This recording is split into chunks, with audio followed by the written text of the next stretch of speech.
Afternoon, good evening wherever you are. The stream is about to start. Grab your favorite drink. Sit back and relax.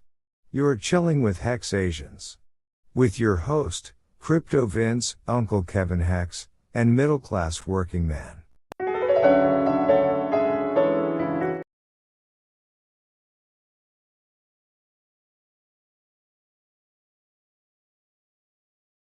Good morning.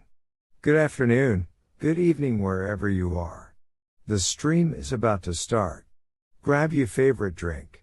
Sit back and relax. You're chilling with Hex Asians. With your host, Crypto Vince, Uncle Kevin Hex, and middle class working man.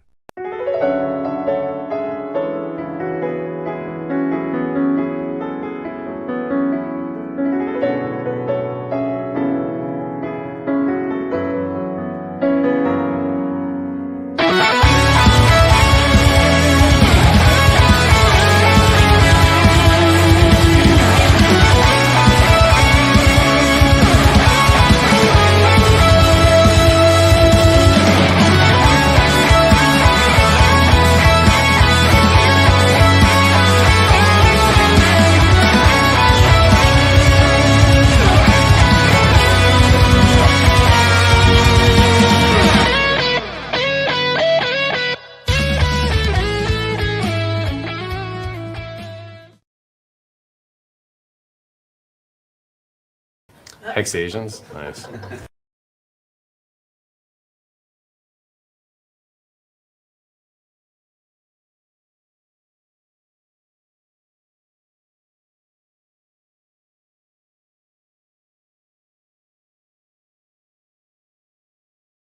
Konnichiwa! Konnichiwa! Emotional damage! Give me sushi!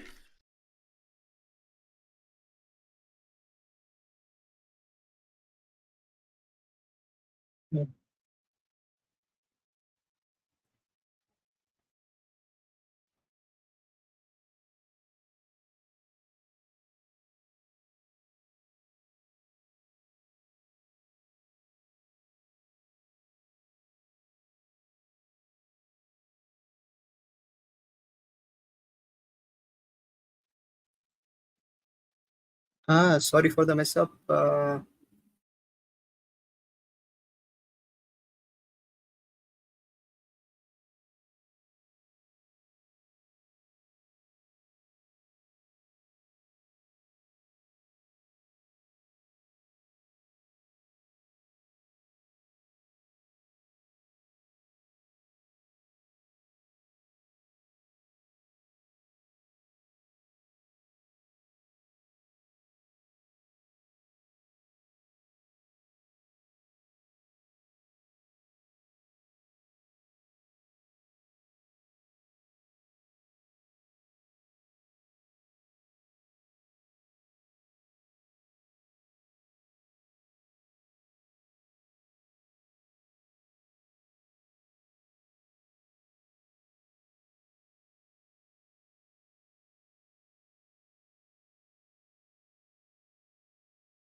Good afternoon, wherever you are.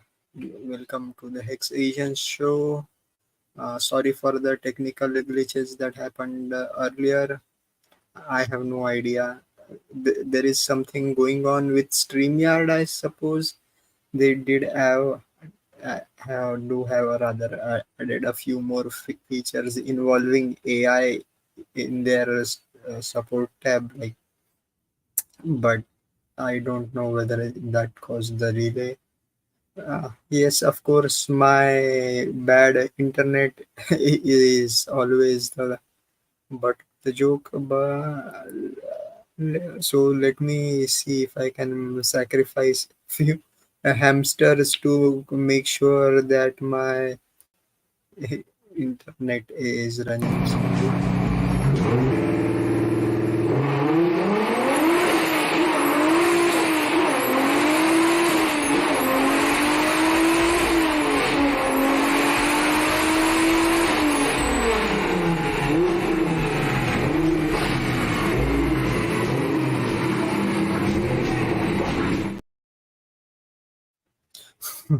Hopefully, that hamster will prevent my internet from going down. And so, I hope nobody took this as a April Fool's joke because yes, it's April Fool's, but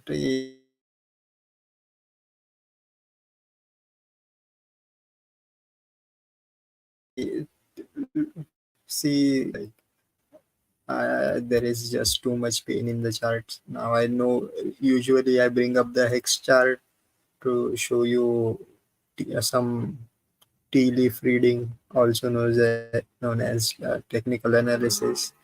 But right now, I just don't want to like too much pain. If you haven't already noticed, the BankX guys moved their liquidity or their sell order from Ethereum. They have bridged it over to Pulsechain. So, and I think they have around $1 million of or so in EHEX. So, yeah, not looking good. And because, hearts or pooled liquid, because I think EHEX is the biggest liquidity pool. EHEX going down will negatively affect the hex price as well. So हाँ भाई ये दर्द खत्म क्यों नहीं होता? Why isn't this pain ending? Is what I feel like. You know, but the other thing, it kind of gives me a deja vu of 2019, 2020, or early 2020, when at least I was trying to promote Hex more rather and trying to get people to stake. But and everybody was calling it Hex a scam. There was so many. I think the original FUD, like you lose your Bitcoin if you free claim Hex. It starts with that, and then there was like, oh, this is a Ponzi scheme. Then there was, where did the ETH go? So we have seen or lived through. I have seen and lived through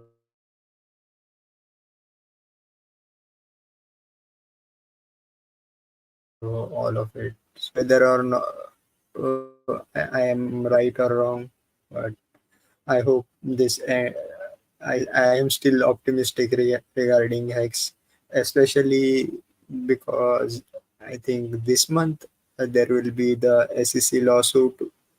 Hopefully, they don't postpone it further, and yeah,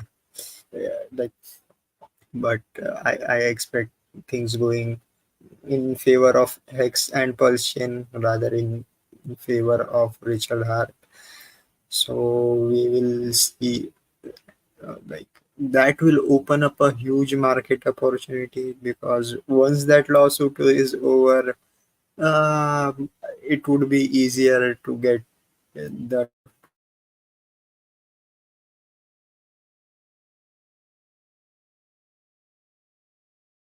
tokens listed on exchange on. So is it because so yes, all those good things will come, but only time will tell. I am this is my speculation, and I don't think many people watch or listen to my advice. So I'm okay. I'm just a random guy on the internet yelling at the cloud. Uh, and I don't like to say like, oh, I don't have to be doing this. It's just the community that who likes to hear me out. Like, yeah, if you don't want, I like talking to myself on the internet.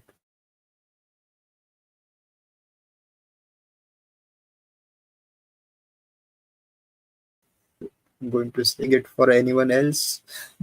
Like I like doing it, and I will continue doing it. It's kind of antithesis that you're complaining that I swear. Let me see if there is anybody joining in chat. I see two people watching. I think many people dropped out of because of the internet problem. I see Ahmad Nabil. Nice to see you, and I see and please let me know in chat what you guys are drinking. Right now, I'm drinking some plain water, La Mineral, or I call it minor ale, because oh, the price chart has made me badly needing a drink, and I'm trying to be sober. So far, so good. I'm not really counting days, but yeah, let's see how things go.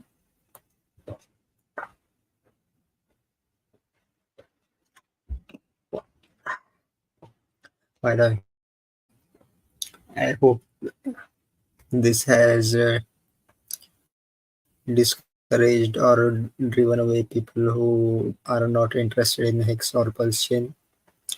I did want to discuss the Pulse chain endgame because it was the Ethereum endgame was a topic of discussion last week, and it is good for us that Ethereum does all these kind of random innovations or tries out these things, so we can see how things go on Ethereum and then decide whether or not to implement those ideas on Pulse chain. The biggest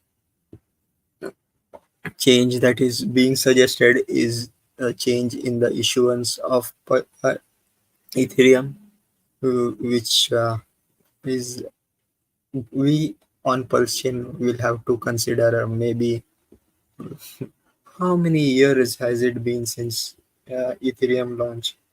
I think it launched in 2016, right? So 7, 8 years. So it may become a problem for Pulse chain in maybe 4 or 5 years. We will we will have to FAFO or yeah, we will just have to wait and see if we will face similar issues.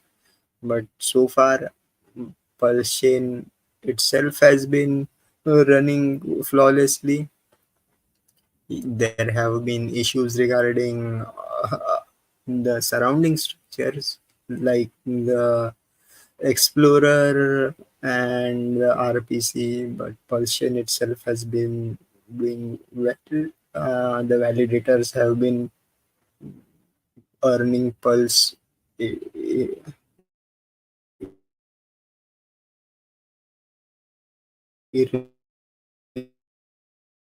irrespective, and I do well to be validating for Pulse.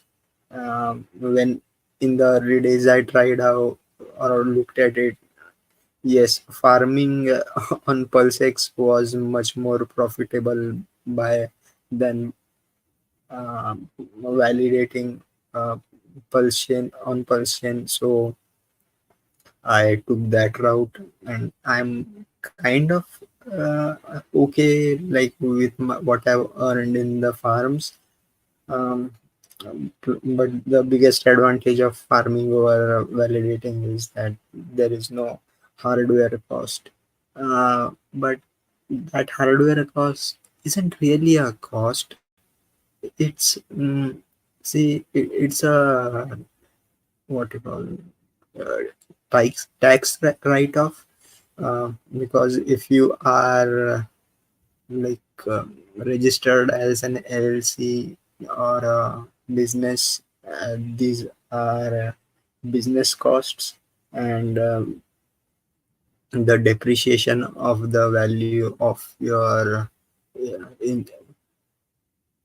instruments or equipment can be written off as on your tax returns. That's something to consider. Um, but again, not tax advice, but it is something that is being done. I'm still, yeah, I wanted to bring up this article. Let's see if I can.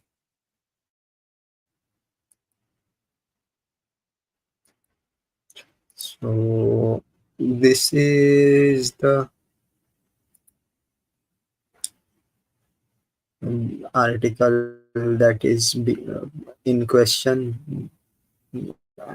Like what kind of grown men themselves call themselves magicians? Like Ethereum magicians. It's one of the biggest forums for Ethereum developers, where they discuss mainly the EIPs and technical difficulties.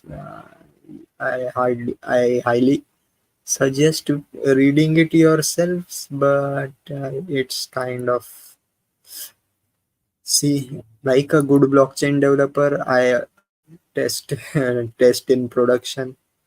Oh my god, I've forgotten the name of the guy who made the meme, but testing in development, the guy from, I think it was from Aave, or or rather the Phantom chain. He disappeared like a phantom, but we are still here. At least I am still here. I can zoom in a bit. Electra issuance curve adjustment proposal by Casper.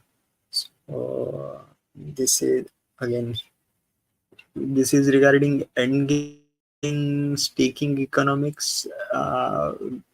Like we are far away from the endgame for Pulsechain, but the thing, endgame, every it's kind of funny how gamer lingo becomes kind of adopted by language, or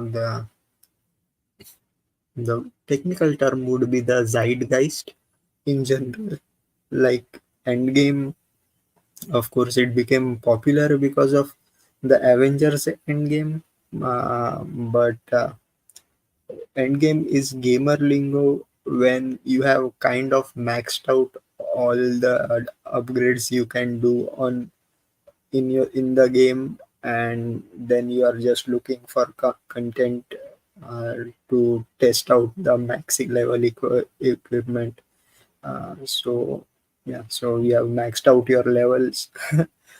The same thing, like the other thing, meta also is a gamer term. It kind of defines the overall outlook of the game. Like some forms or some units, some equipment is highly beneficial towards the like content, or solving the game, playing the game, or in competition. whereas so that are called meta. Like I like to use the examples of Clash of Clans. I think that would be my favorite example. Like there are air troops, there are ground troops. So when they keep changing the attack points and health points on each troop. So sometimes the air troops are meta, whereas sometimes the ground troops are meta. So that is how meta is used. Of course, because of that, like me, Facebook decided to change their company name to Meta. Same here, like for Clash of Clans, the end game would be when you have maxed out all your troops and town halls. Then the only point you are uh, trying to search out is the wars, winning wars and trophies. So that was again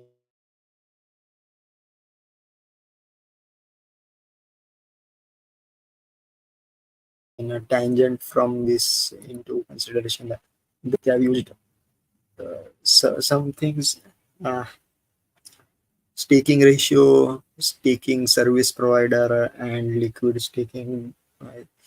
Maybe because my internet is kind of iffy, I would like to keep it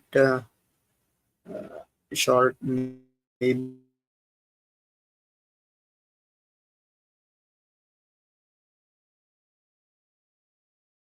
because but why not? Why not? I will go through the entire article and as we go,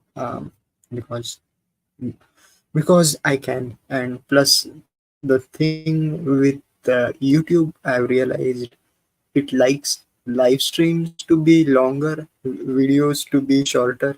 So this is kind of a weird thing. If you have a live stream that is more than 2 hours, it gets better views.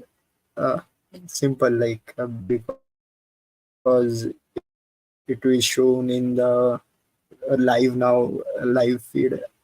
So people might click on your video because you are streaming live, and then get more views.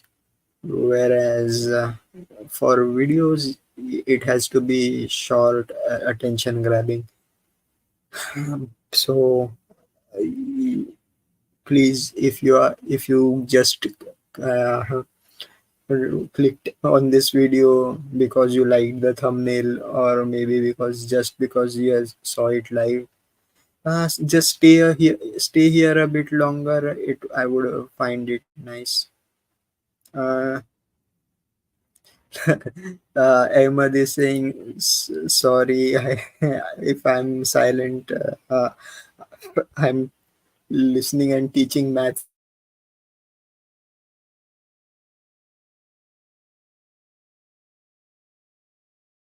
at the same time. So where was I? So first, let's read the TLDR. We agree why the current issuance fallacy in the long term, most ETH will plausibly staked via LSTs, which are liquid staking tokens.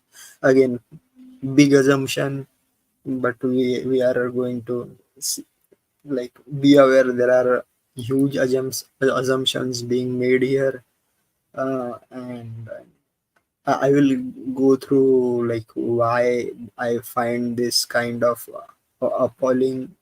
Like, yeah, the Ethereum Foundation is kind of co-opted by WEF, and it may not be. It just, or it like, my feeling is like it's just that when you are in those high positions of power, your thinking kind of changes into a similar fashion. So here we Yes. Second is high staking ratios have negative externalities. Okay. Yeah. The higher stake is not good. Why? LSTs are winner takes most market due to network effects of money.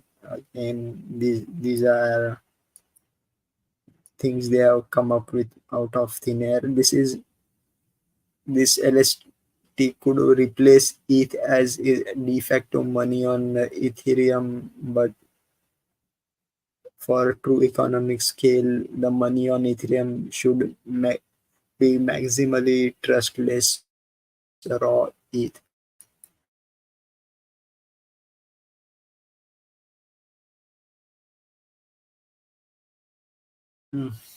See, I still don't consider, of course, I have bias towards the hex and it being money, but I always consider Ethereum as, you can consider it as oil.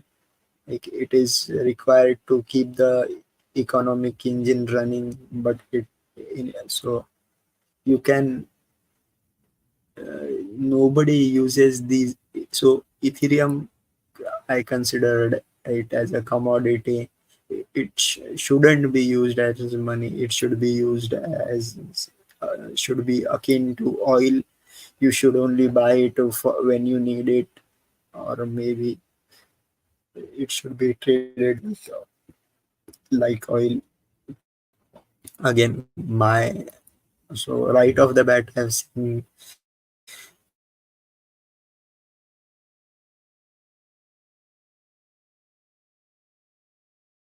do not agree with any of scale and network effect induced more demands for LST as staking ratio increases, making solo stakers less competitive. Well, economies of scale, network, mm,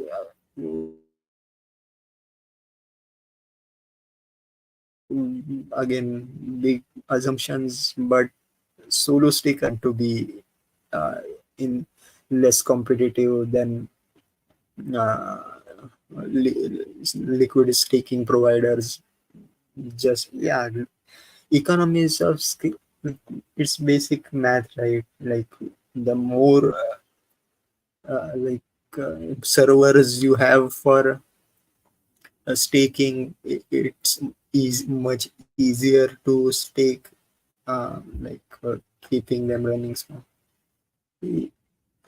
So my point is, solo stakers are at a disadvantage right now.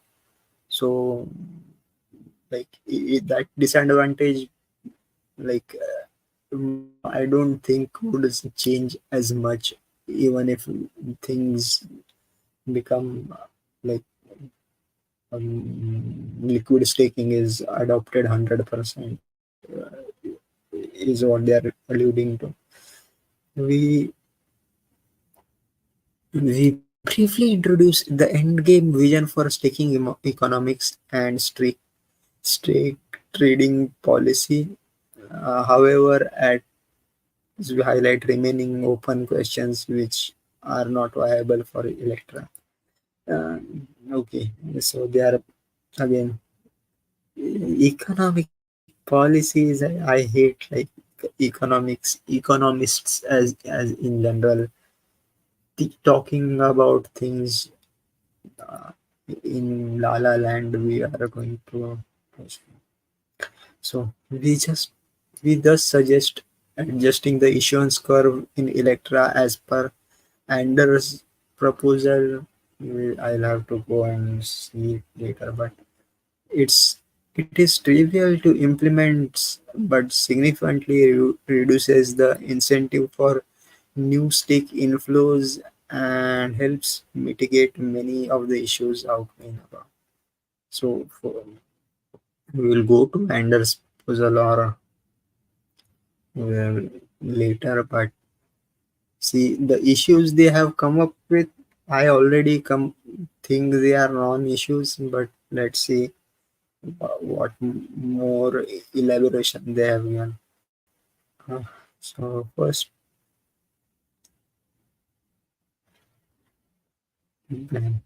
why adjust the insurance? This section is shorter or less complete version of a write up here. Okay, now how do they write? So I still do, I feel sometimes it is just me having dysgraphia.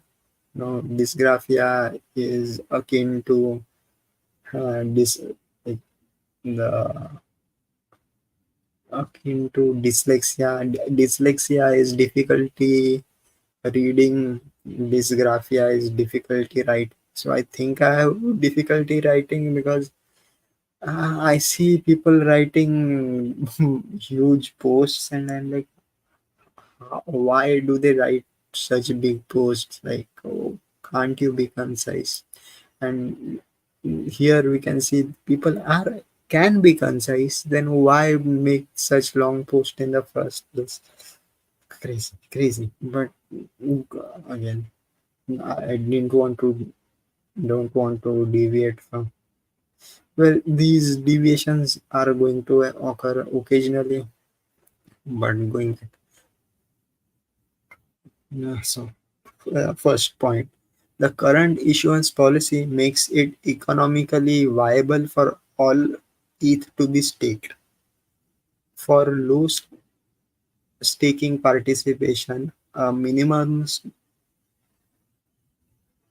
staking level is achieved by issuing high rewards. However, those rewards do not drop off conclusively enough to ensure upper bounds of staking level. So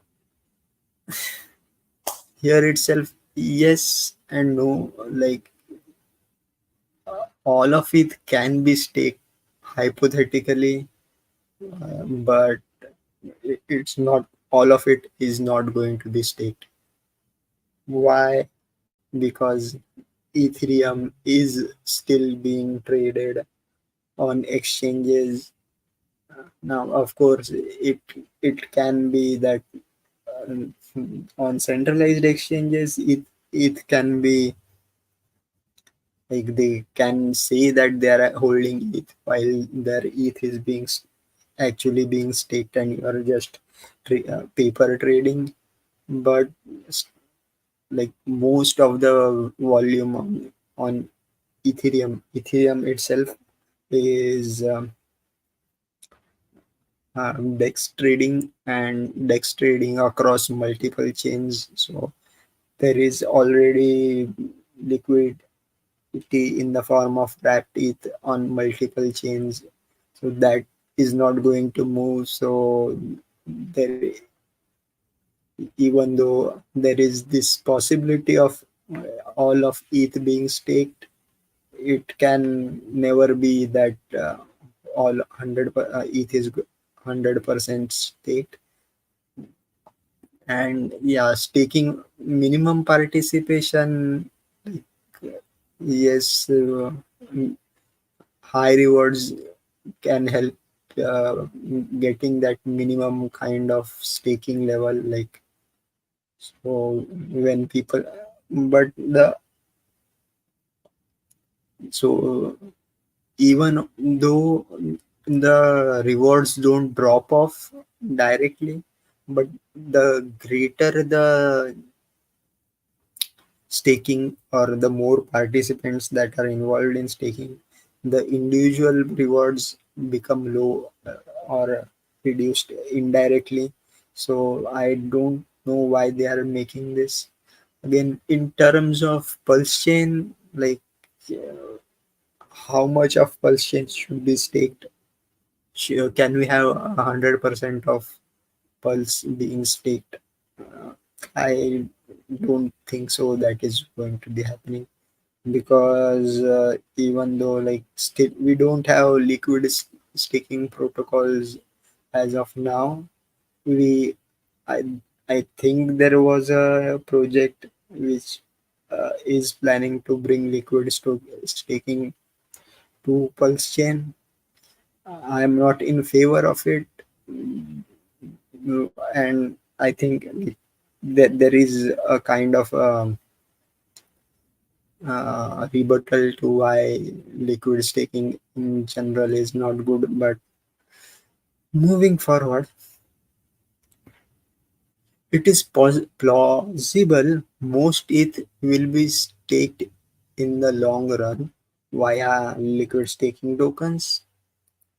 With time and adoption, the moneyness of LST is to increase, continues to increase. More integrations, liquidity, plus low governance and smart contract risk, further lowering the cost of staking due to increased economic of scales due to as staking as a service provider. In short, network effects of money imply higher adoptions of LSP, induces more demand, more adoption for LST. Well, yes, I think this is more. I kind of agree. This is very likely to happen. Like we already know that the thing is what LSTs or liquid staking tokens do is they they allow what you call like the retail trader or individual who can't afford that 32 ETH or to be able to stake their ETH.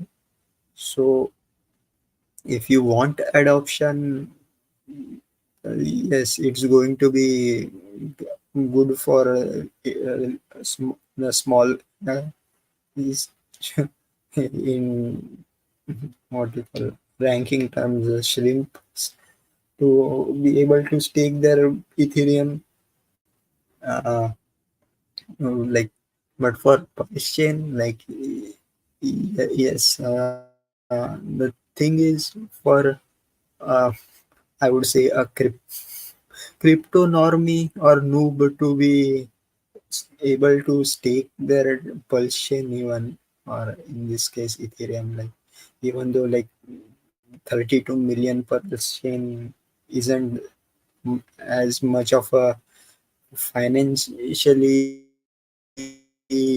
deterring thing, but you will still need a bit of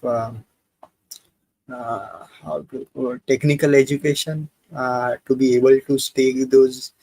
Plus, yes, you have to ensure your nodes are updated properly. Your internet is active 100% of time. Plus electricity costs and making sure there isn't down power outages don't affect your staking. So these kind of things have a learning curve and towards adoption that can be bypassed by like liquid staking or staking service providers, which I consider a good thing.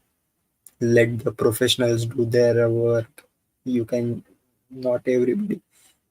Yes, we need like more people to be staking and running their own nodes for decentralization. But at some point of time, yeah, there is enough of decentralization to prevent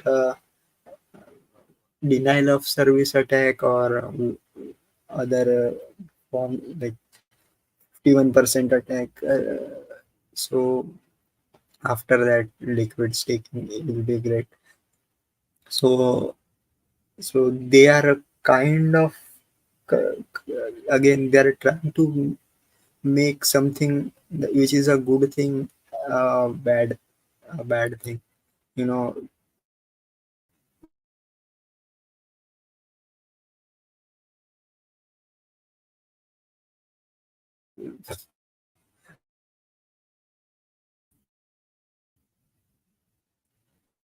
Staking ratio is undesirable, as negative externalities outweigh benefits of increased security. The marginal utility of delegated staking turns negative. Again, they are trying to like see staking. It also kind of shows staking shows a market signal that people are ready to put their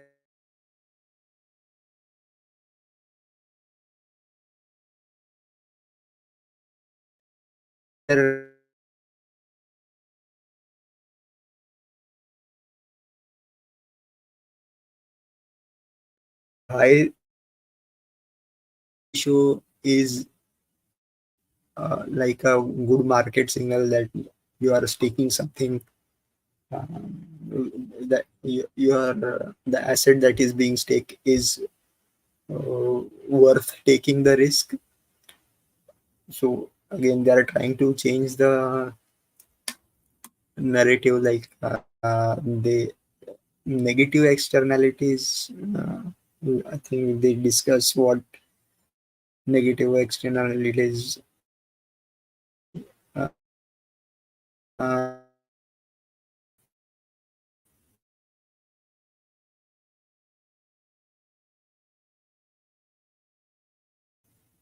let's see, elaborate further.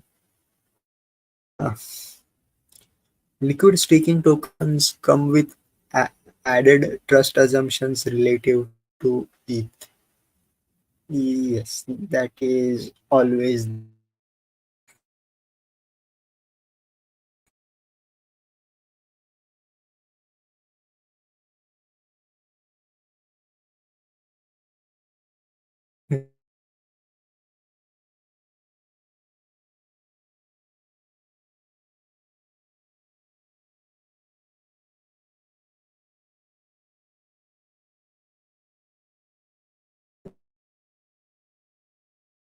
staking tokens. You can There is like smart contract risk and node operator risk is always, even if you are a single node operator, there is still a kind of a risk, of course, for getting hacked, as a day zero attack, legal risk. Yeah, the SSA is still kind of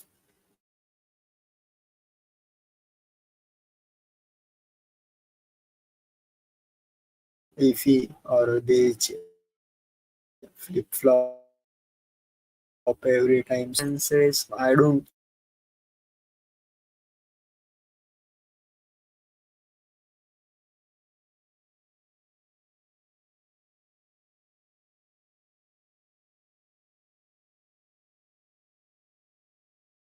think like big for a taking provider for them to be uh, earn, if there is more incentive for liquid staking providers to act positive, or what is the word, sticking to the, for them to stick to the rules, uh, instead of doing something nefarious, because it's more likely they will be earning more rewards if more people stake with them. So this kind of uh, again, of course, running your own node, you take on the risks yourself versus uh, letting. So uh, on the spot, I've come up with a very good example. See, smart boy. It's like driving yourself versus hiring an Uber driver. So while driving on a accident prone road, so it's just like who is to blame? Do you want to be responsible yourself, or if there is an accident, or do you want to blame it on the Uber driver? So yes, liquid staking, there is uh, always added risk, but it's negligible. And yeah, this trust assumptions, there is nothing. I remember Richard Hart saying that there is no such thing as trustless. There is only trust reduced. Like, yeah, that is what. So a too high issuance policy economically quasi forces Ethereum users to expose themselves to added LST. Yes.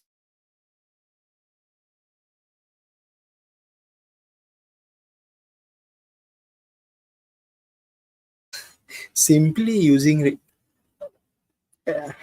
LSTs are winner takes most market due to network effects of money, increased liquidity, adoption, etc.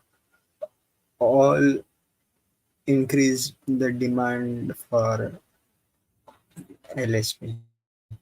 So I again, I feel they are, yes, they are kind of repetitive regarding the same, repeating the same point. Yes, with network effect, uh, there I don't think like it makes a big difference as to whether this should be. What difference does it make whether it is stake those LSTs, liquid stake tokens that are used as money, or wrapped ETH, or raw ETH that is being used? Overall, it increases the adoption of Ethereum, right? So why should it be at any difference? So I guess we will also have this issue, or rather we have already seen this issue with the hex uh, pooled stakes. Like, yes, when if see, I have said this before. Yes, this is maybe what they are alluding to. Like, people buying those liquid staked tokens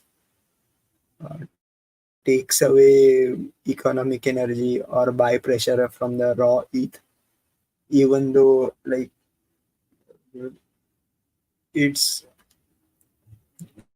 actually supposed to be that when the demand for those liquid staking tokens increases, it should generate a demand for the underlying asset, in this case ETH, or that is what all the staking pool tokens were designed, or you were said will help, like when the people buying them would encourage more people to buy hex and stake their hex, specifically the HSIs or the HMI.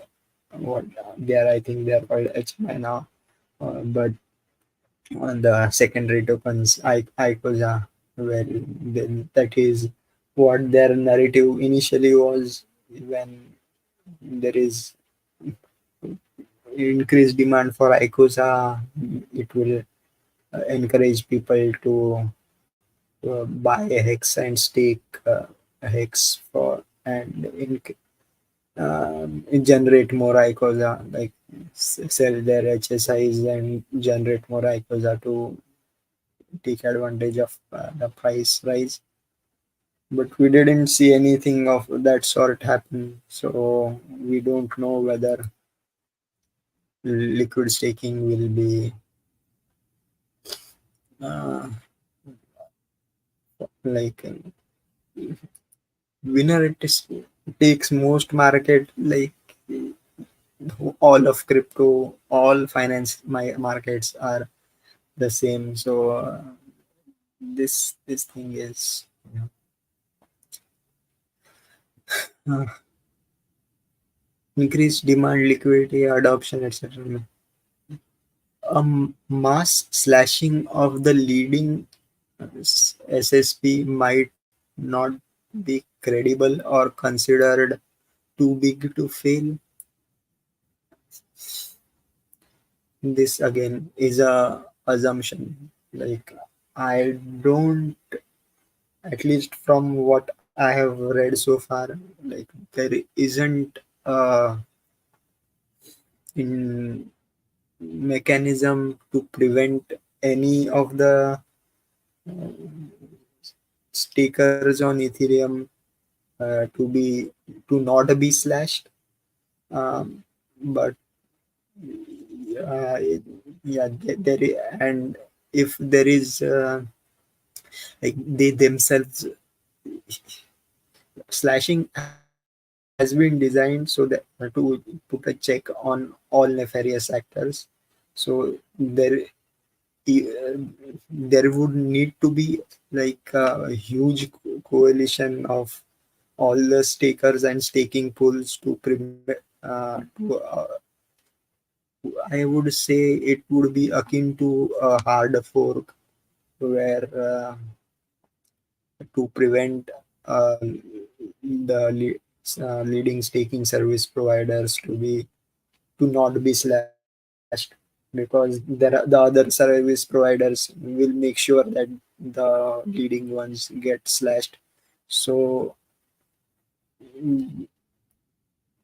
uh, yes, again, this is not something that should happen, but this is the, what you call, uh, uh,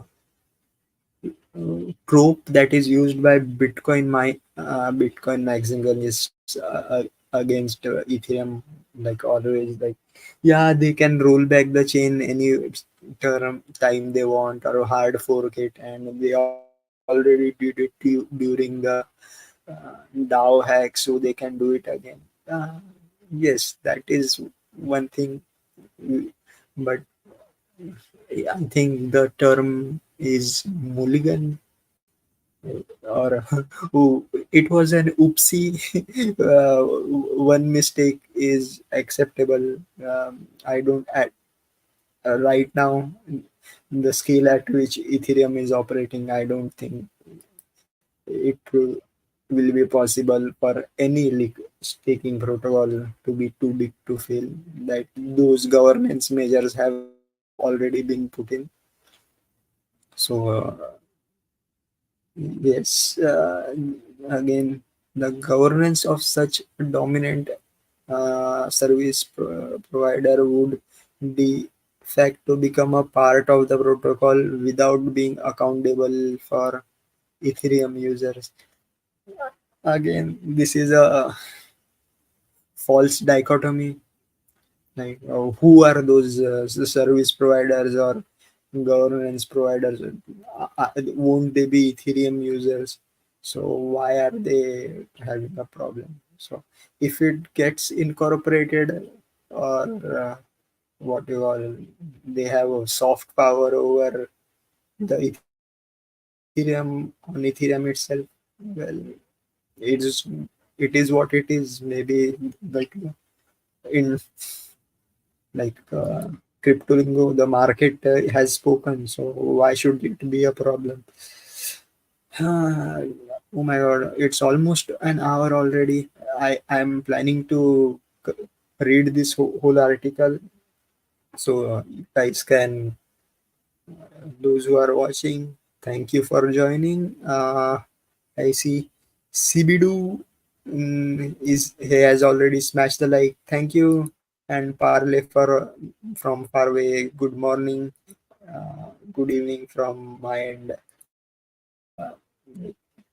The other side. I'm on the other side of the globe. I'm going to take a pause, drink some water, but hey, I'm going to keep this live stream active. If you guys have anything you want to discuss or want my expert opinion on, I'm going to yeah, just let me know in chat. Uh,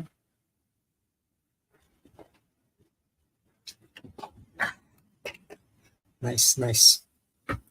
So, mm,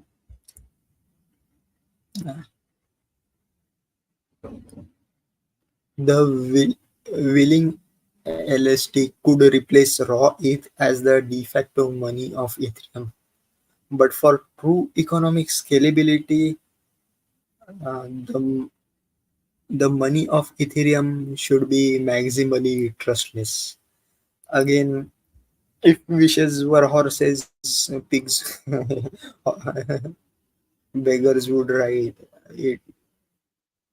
So again, they are making an assumption if uh, winning could replace raw ETH, but even if it does, what is the problem? It is still going to be based on Ethereum. So for me, it would be like the petrodollar. So if it becomes the LSD tokens, staked Ethereum tokens become money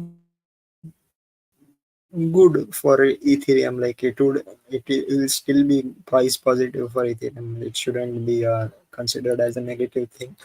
Uh, for being maximally trustless, uh, yeah, it like depends on how much trust is going to be involved. If the liquid staking token is a proper smart contract without admin keys with proper governance on Ethereum, then it may even be more trustless than Ethereum because yeah, Ethereum has this what we are discussing right now, right? Like EIPs, who gets to decide what EIPs gets included. Does it? So yeah, speaking, I am still not buying this that the LST would be de facto money of Ethereum. The thing is, the other thing is to be operating on Ethereum, you are always going to need Ethereum to do the transactions. So no matter what, raw Ethereum will always remain the de facto money of Ethereum, uh, unless yeah, there was this proposal of meta transactions where you could pay the miners in tokens other than Ethereum, but the Ethereum Foundation pulled the plug on it immediately when they realized that would change the moneyness of Ethereum. So again, false equivalences and point refuted. Solo stakers are relatively less competitive due to network effects and economies of scale. Again, they are how many. This is how garbage writing. Like I don't know. This is the third time they are making the same point. Like, yes, that is like many hands make light work is kind of a proverb, right? So, yeah, solo stakers will always be at a disadvantage, and it isn't going to be that big of a disadvantage to the to a point where solo staking will be considered unviable, and because this is not like uh, proof of work. For example, right now, the it is impossible to be doing solo staking on Bitcoin, or rather solo mining on Bitcoin. You have to join a liquidity or mining pool, and which there are, I think, four or five of the main ones, uh, which run the whole bit. That issue doesn't come with proof of stake.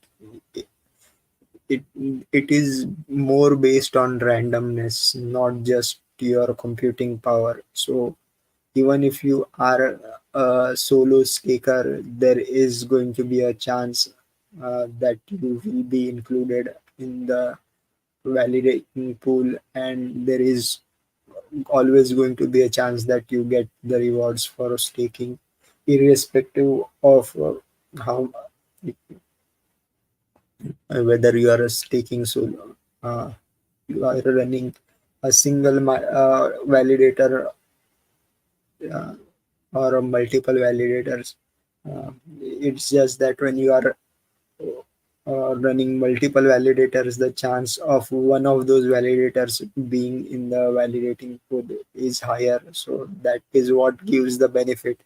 But solo stakers, being less competitive, isn't actually a big issue. Like solo staking is still going to remain viable throughout. Ah, too high issuance rate, too high issuance policies dilute ETH holders beyond what is necessary for security.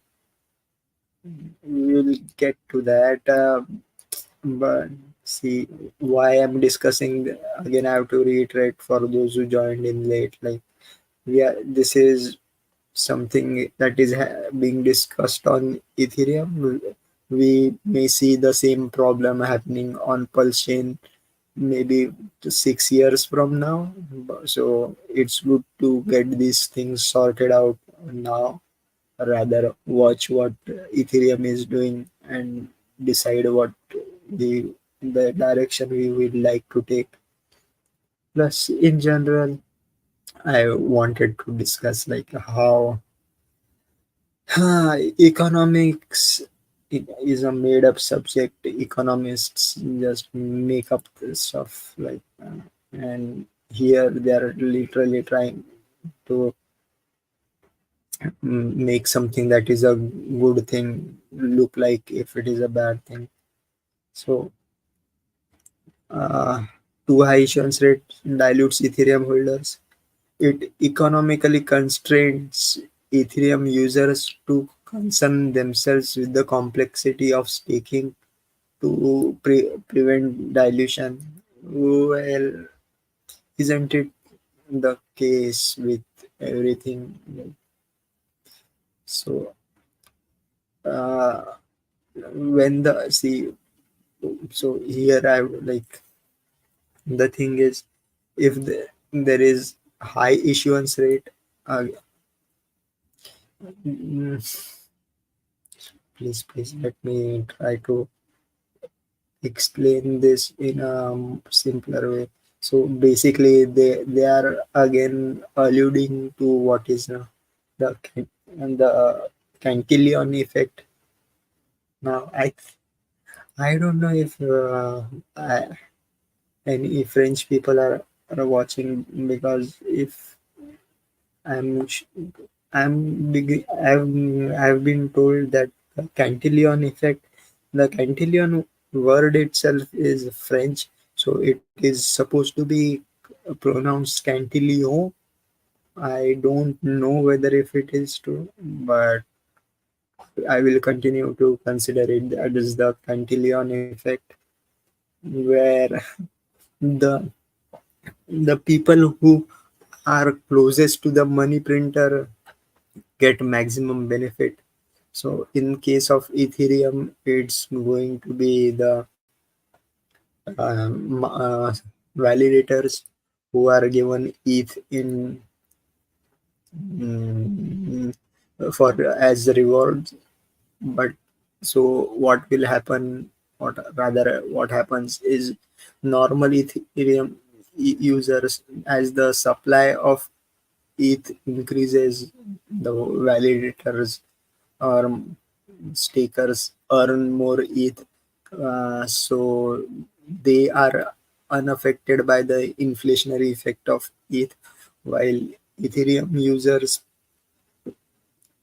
if you just hold ETH directly, then you are kind of losing out. This is what we see in, I think we are seeing in every economy, that the increased money supply kind of dilutes everything. So that would encourage more staking via staking service providers. So further, the staking service provider profits, however, are proportional to the amount of stake delegated with them, without suffering the dilution effects of Ethereum holders. Like what we said, like the staking service providers will continue to earn their rewards. Normal Ethereum users won't get any rewards, so they are going to be at a relative loss.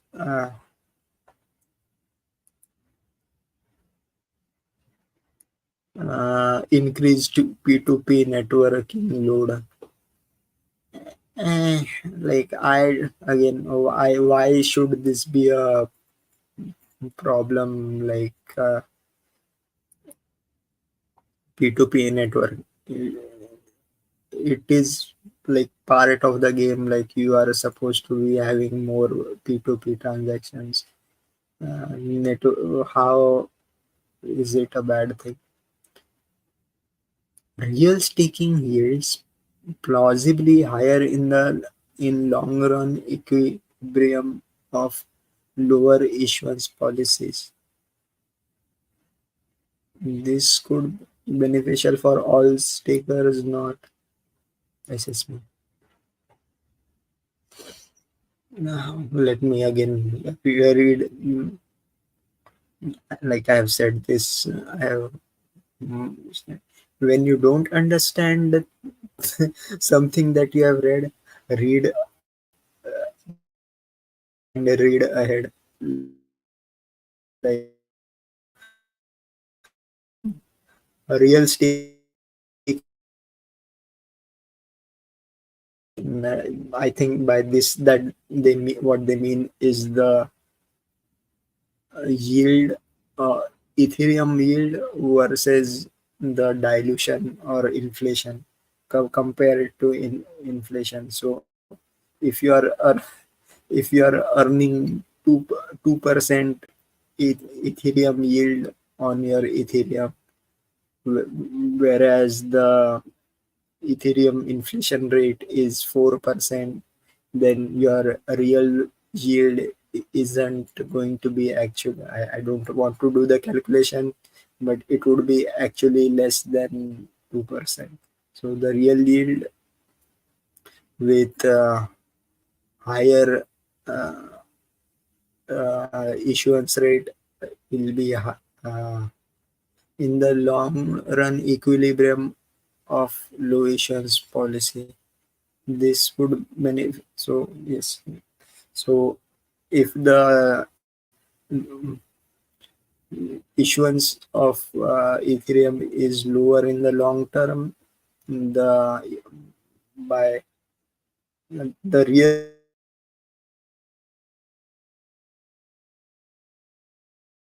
real staking, like I said,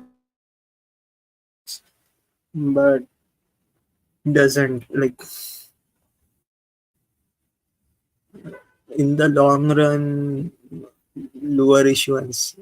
See, yes, the lower inflation inflation rate is always considered better, but again, like, how should I put it? We need Ethereum prices to be low to be able to transact on Ethereum. So yeah,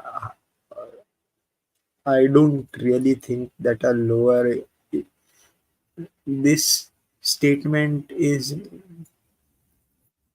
I feel it's like a universal truth. Like, yes, lower inflation rate would issuance rate, therefore inflation rate would always be beneficial for all stakers. But the thing is, what they are trying to do now is reduce the yield for staking service providers so that the solo stakers are going can benefit, which I think like shouldn't be the case. Like, if the majority of Ethereum users are on using staking services, then why should they like should be changing policies for the few in favor of, like, in the favor of the few, while ignoring the mass? Says, I don't agree with that. Again, our game vision for staking economics is stake targeting policy, but it will take time to get there.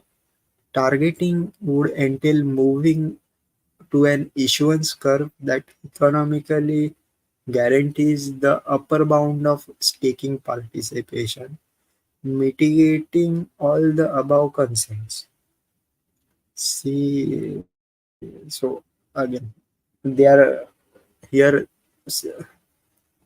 This is their vision, like, to have a target of how much Ethereum should be staked at a time. And again, this is their assumption that it will help the Ethereum ecosystem as a whole. I have my doubts. We will read through it, and they are suggesting an issuance curve, which will kind of put a upper bound of on how much ETH is being staked. However, some remaining questions and technical dependencies prevent this from being implemented in the near term. More details can blah, blah. Uh, we agree that leaving the issuance curve unchanged until transitioning to targeting policy entails numerous disadvantages. This will become apparent as we look at the hard fork timelines next. Okay. With that, this article is huge. I'm going to read it all. So thank you if you like what you are listening to. Uh, um, and I see Red Squirrel joining. Why? Uh, so where was I? So again, they are making assumptions out of thin air. Look, I like I have said earlier, I don't think there should be a target for how much Ethereum should is going to be staked, and like applying an upper limit of stake participation is kind of making sure that the little guy doesn't get to stay. So I am kind of against it. So yes, we will see. Now again, this is the Electra adjustment protocol that is being proposed, and I don't know whether or not it will be implemented, but from what I can expect, like yeah, it will likely be implemented. Why in Electra? Changing the issuance curve requires consensus layer hard fork. Mm, Again, not necessarily a hard fork. Hard fork is a misnomer. It is like a hard fork is when dip- there is a split in the consensus whether or not to go with the upgrade. So it might be if if everybody thinks that it is a good thing to be implemented, it there is universal adoption, then it would be a soft fork. That too, so I don't think it should be a hard fork. Uh, but let's see. So in that case, if there is a hard fork, hey, we will be getting a ETH holders will be getting one more free airdrop we can dump. Let's see. Uh, the current plan of upcoming hard forks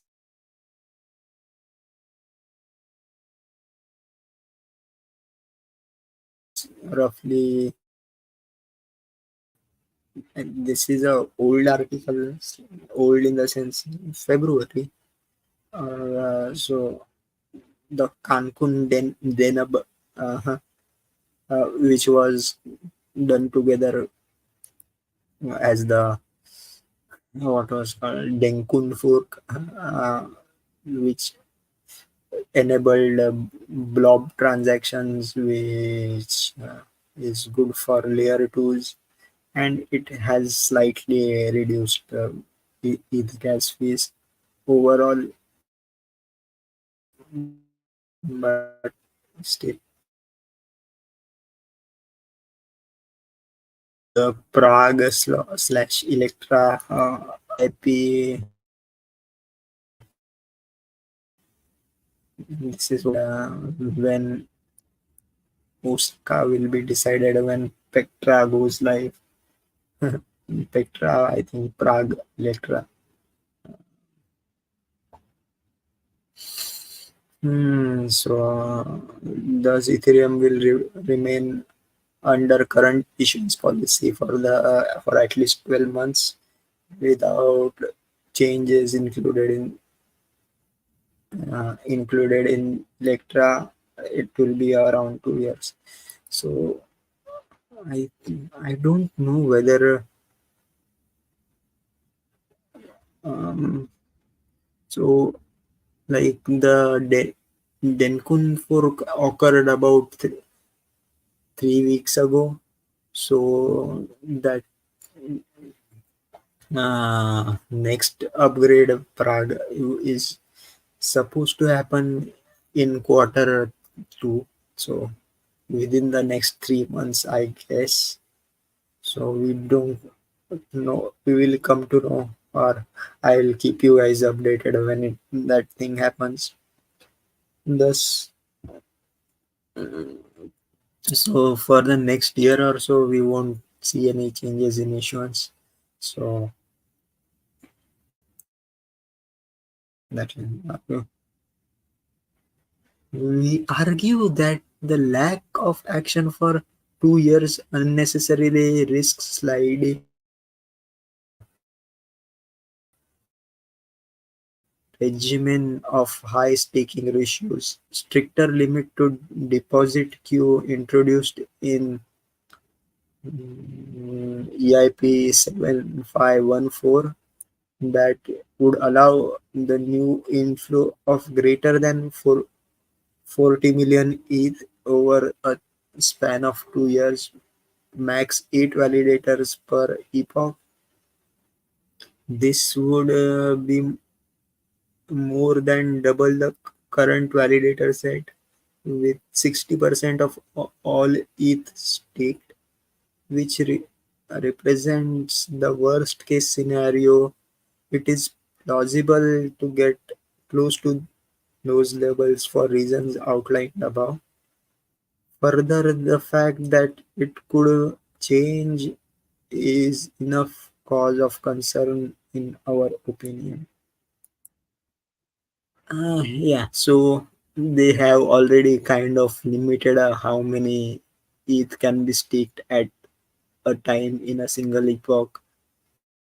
But again, I am still not buying this that higher staked ETH is going to be bad for Ethereum. It's just if the long term goal is to target some staking ratios, let's say around one fourth of all ETH, that is the current staking level, then it would be advisable to avoid exceeding the range significantly in the interim. Uh, See, again, this is where their mentality kind of shows, which is see around the people who had Ethereum were able to stake earlier in the early days uh, have already staked. They don't want new participants to be joining, is what I'm thinking of, and that's why they are trying to target it to this same level. So new participants will be discouraged. Uh, it surpassing the stake participation target range before implementing such a policy would necessitate decrease in staking. So again, they will want people to unstake their staked ETH so that their rewards can increase. Oh, we have a new.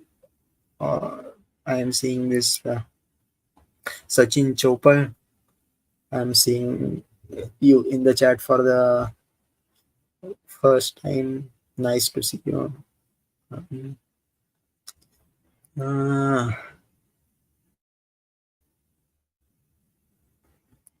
so where was I? Uh,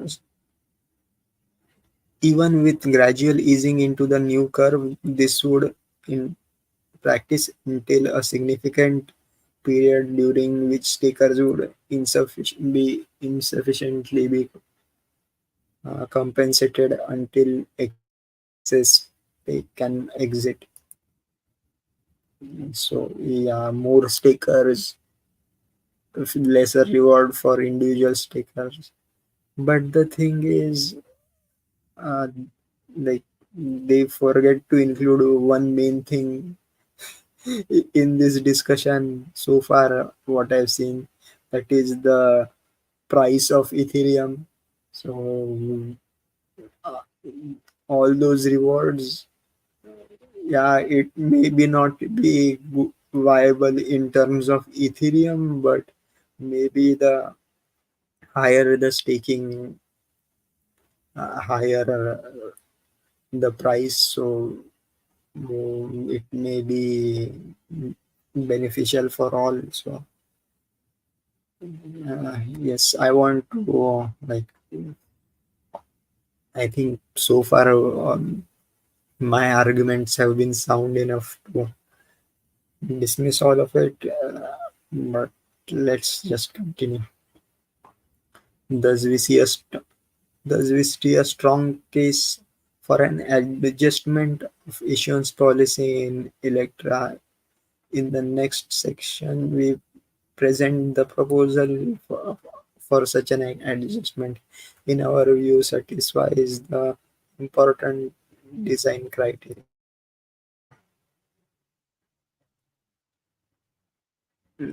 CL changes are trivial to implement. What is CL? Uh, CL changes are trivial to implement, making it feasible for Electra. Let's see if I can. What is the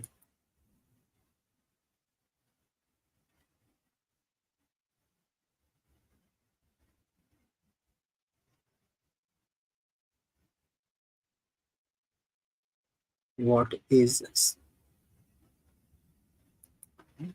Let me search for what does.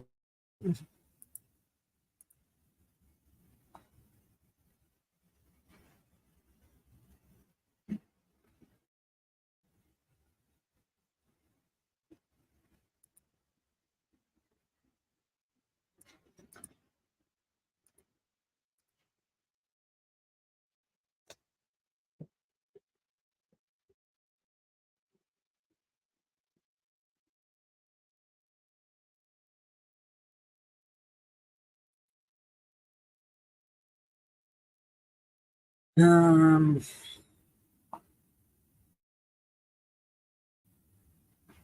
did they use it the glossary?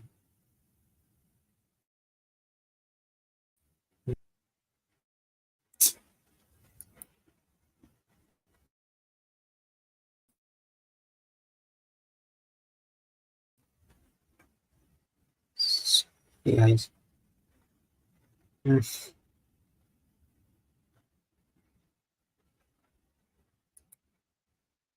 Hey, nice to see Hexon here. Nice to see you here. We were discussing the Electra hard soft fork that is going to occur on Ethereum, and they themselves call it the staking endgame goals for Ethereum. So we need to learn about them so that we might have a similar discussion on Pulsechain. It's a similar issue on Pulsechain. So we are doing that. Proposal for Electra issuance curve adjustment. We suggest to strongly consider the adoption of the new issuance curve proposed by Anders. In Electra upgrade, this change would update the issuance curve from see. This is the times where I like to curse with my native in my native tongue. Mother chod साले काय लिहितात मला मला कळत नाही. So let's see what they y is equal to cf square root d to uh, y is equal to cf square root d into k 1 plus kd. Let's consider this visually before enumerating the properties of it. So I hope you guys can see the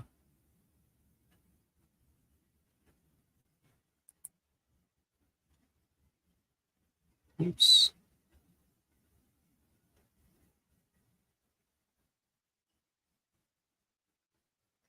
Oh, this is the current issuance curve with around 30 million of 120 million staking ratio of 0.25 with the same, and they're proposing this new curve with similar staking ratio. Uh, so this dotted line is the real total staking yield, and the flat green line is the real issuance uh, yield,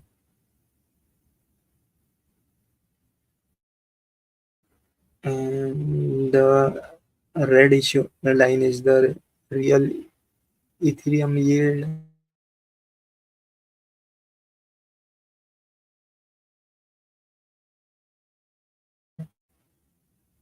and the gray line nominal staking yield. So what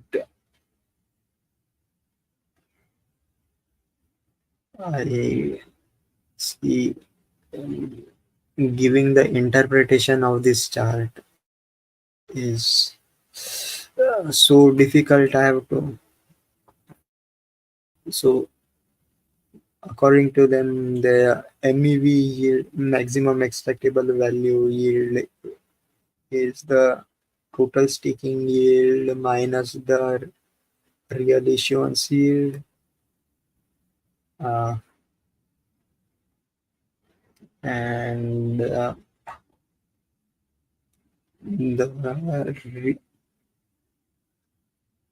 net incentive to stake is the real or total staking yield minus the real Ethereum yield.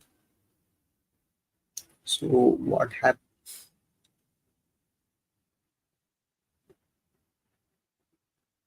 So as the so I think like how should I explain this? I will use their own words for explanation. Uh,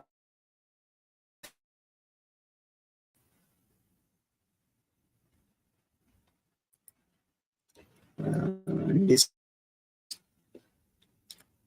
this figure shows current issuance curve on the left and the new issuance curve on the right. The real issuance yield green line is the maximum rewards issued by the protocol for correct validation while accounting for dilution. Dilution is the red line and is negative yield to Ethereum holders who are diluted by the issuance of a new Ethereum total staking yield. Green dotted line is the real issuance yield plus the MEV yield. The total staking yield gray is the maximum amount of reward issued by the protocol for correct validation but not accounted for the dilution, unlike the green dotted line. For more detailed on the differences between the nominal and real yields, refer to our discussion here. I will refer to the discussion there later. It visibly removes concerns around dilution of Ethereum holders, as dilution is capped as 0.05% with new issuance policy. With the current curve, on the other hand, dilution approaches to 1.5% in the limit. It keeps it keeps rewards variability concerns for solo stakers in check and maintains correct incentive for consensus duty. In it is trivial to implement this proposal, ensuring it will not be blocked by technical complexity or client team resources. See, this thing is kind of comical to me. Like it's not so complex to implement, so we can do it. See, Arey, if you want, you can drink poison like water, but doesn't mean you have to drink it. Like so, in, just because it is easy to implement doesn't mean it has to. It even though like it's changing the rewards will have huge implications. I am still like uh, reward variability concerns for solo stakers. I am not. I don't think the solo stakers know their what to expect as their rewards, and they know they're at a disadvantages compared to the staking pools. So, oh, this I don't think it should be a concern.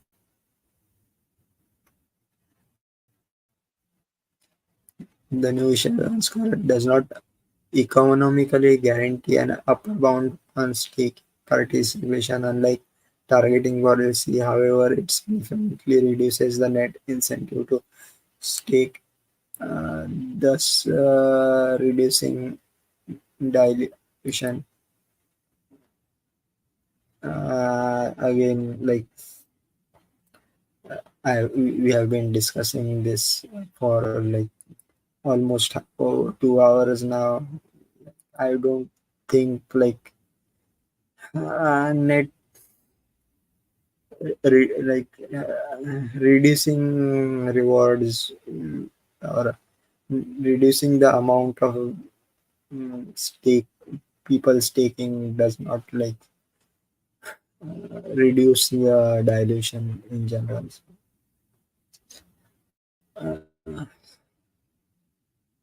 At current staking levels, real total staking yield is reduced by around 30%. So, yeah, yeah, that that is part of the game. Like, uh, however, lower nominal yields of new issuance curve did not imply lower real yields in long run equilibrium. See, again, long run equilibrium, who has seen the future? Like, we don't know whether it will be beneficial. Why change something that is working? Like, consider the figure below, which shows higher real yields in equilibrium under the new issuance policy, which given some hypothetical but plausible long-term supply, this would preferable outcome for all stakers than a hypothetical equilibrium achieved under the current policy. Let's see the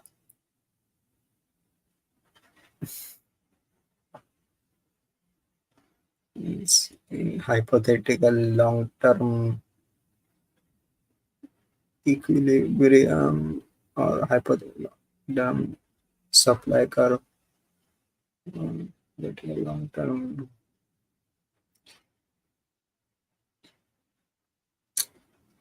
Uh,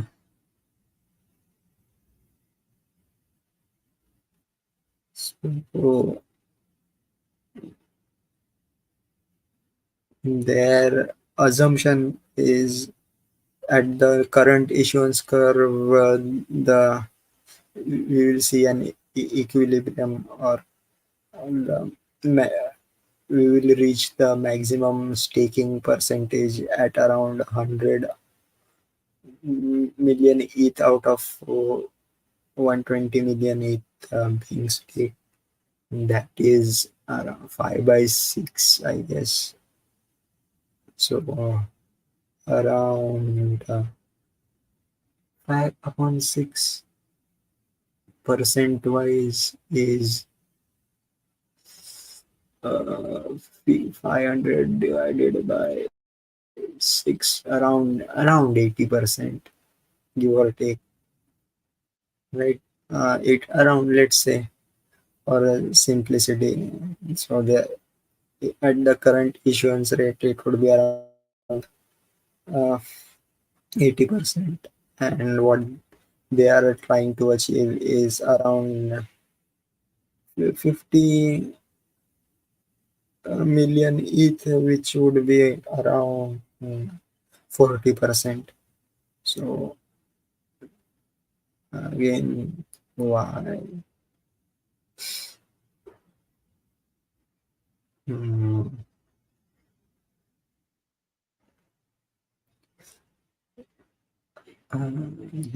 Hey guys, I see a lot of people watching. Thanks for joining. Um, do you guys what do you guys think so far?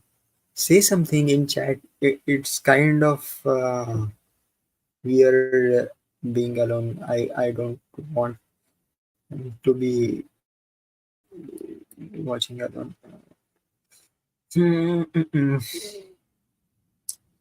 So after this, these are the FAQs. Why not ship? And then yes, blog posts and all what. So let's go through the because we have gone so far. Let's go through the FAQs and the final like summary of what we have. What level of staking is optimal for sufficiently secure? In short term, current staking levels are arguably sufficient, if not exceedingly secure. But ultimately, there is no objective of the optimal level of staking. Instead, the one needs to weigh up the cost of attack both in Ethereum and USD denominations with negative externalities of staking mentioned. We point some references, discussions, what level of staking might be optimal or secure enough. Uh, I'm not going to deviate from this page for now. What about viability of solo staking? We argue the proposed issuance change would keep solo staking viable. In particular, if we do nothing, a continued increase in staking participation would negatively impact solo staking viability in several ways. SSPs with fixed cost naturally benefit economies of scale, allowing them to operate more profitably, also charge lower fees as they have more ether management. Successful SSB might be viewed as too big to fail, reducing the perceived tail risk. Further contribution to such scale effects. In contrast, solo staking comes with per staker cost that do not decrease, rather even slightly increase with networking load. As most amount of stake grows, in fact, EIP 7514 was a part merged for this reason. As larger share of issuance goes towards dilution protection, no longer no longer contributes to the real yield, stakers are left with more and more, with remaining real yield more coming from NEV. This yield is by nature it's this yield by its nature is highly variable, which leads to increased volatility of total yield for solo stakers. For SSPs, on the other hand, MAV income is smooth over all validators they operate, removing staking yield volatility concern for them. Uh, again, like, see, MEV is, according to me, the big.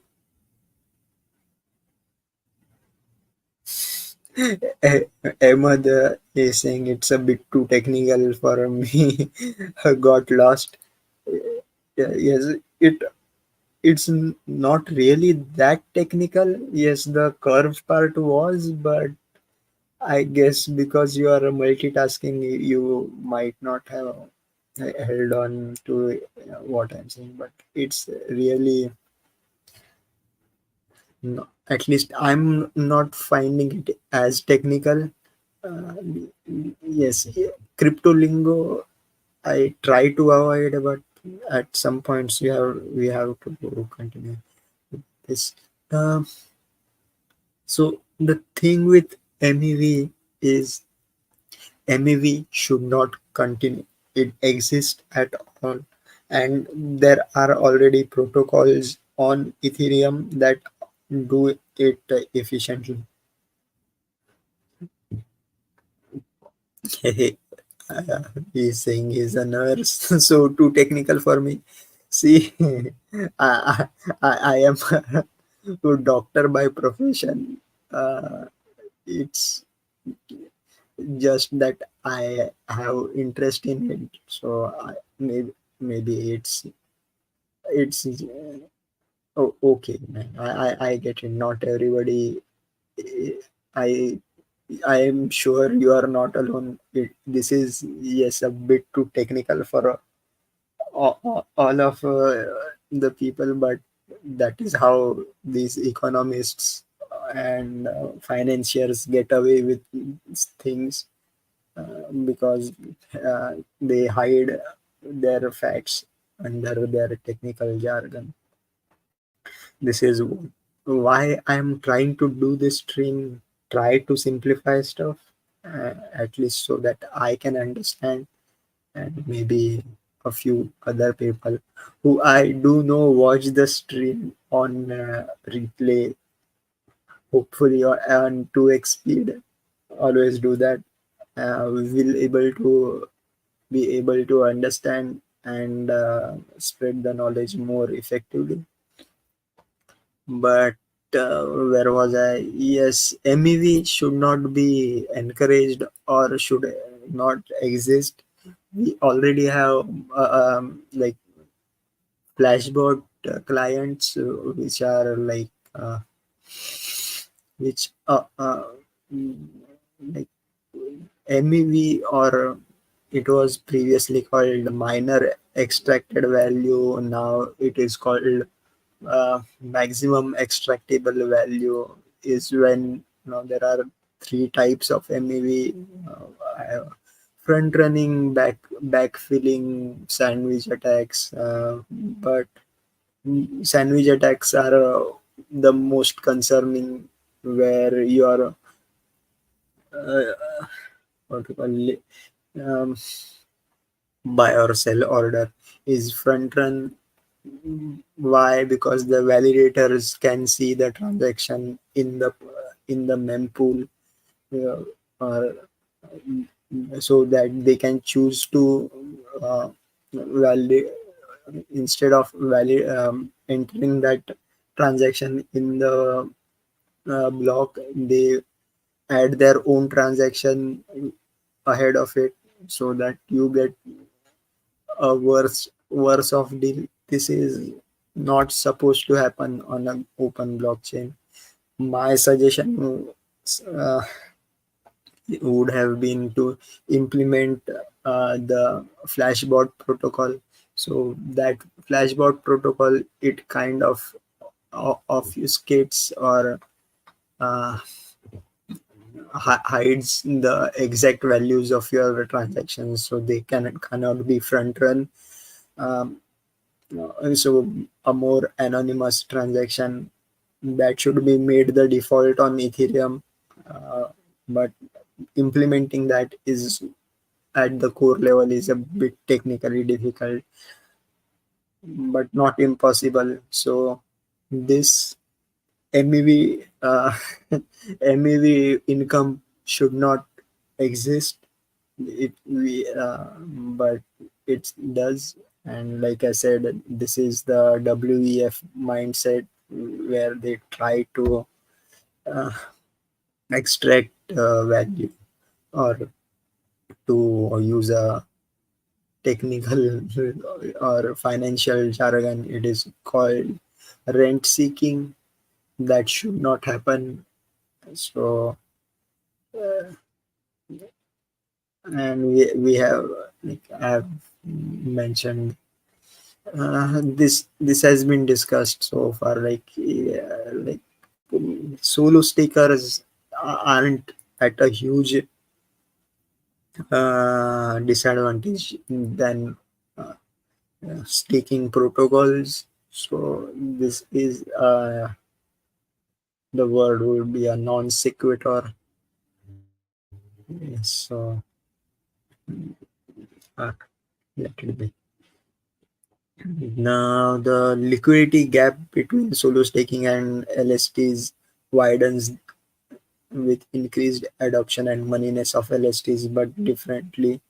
The comparative disadvantage of solo staking relative to liquid staking increases as the staking ratio increases. Mm, yes. As you see, yes, as more, again, this is by default what happens on a staking protocol. Like the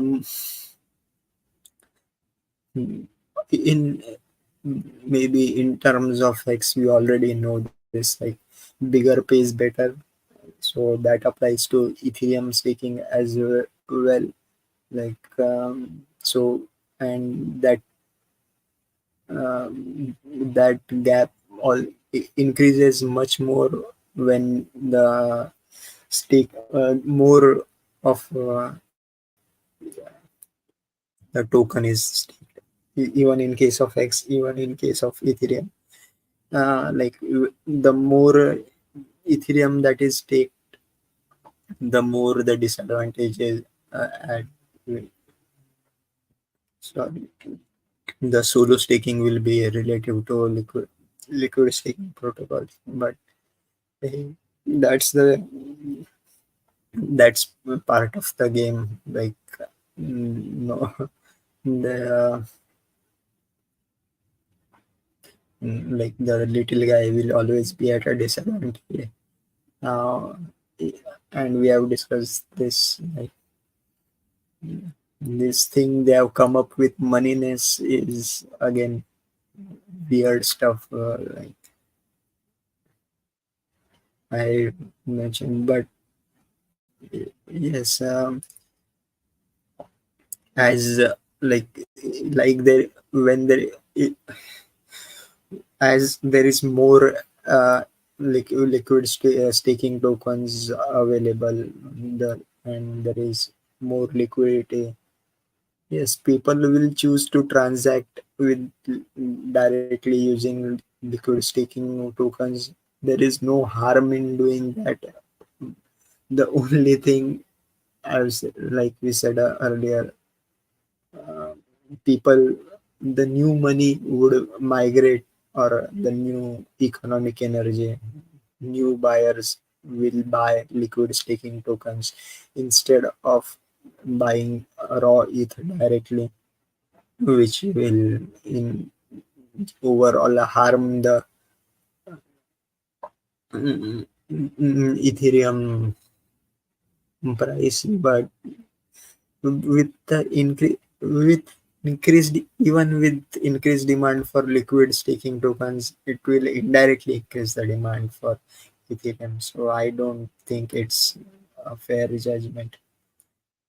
Uh, Again, this is again like in many jurisdictions, the basis of government taxes on staking in income is the nominal income, not the real income adjusted for.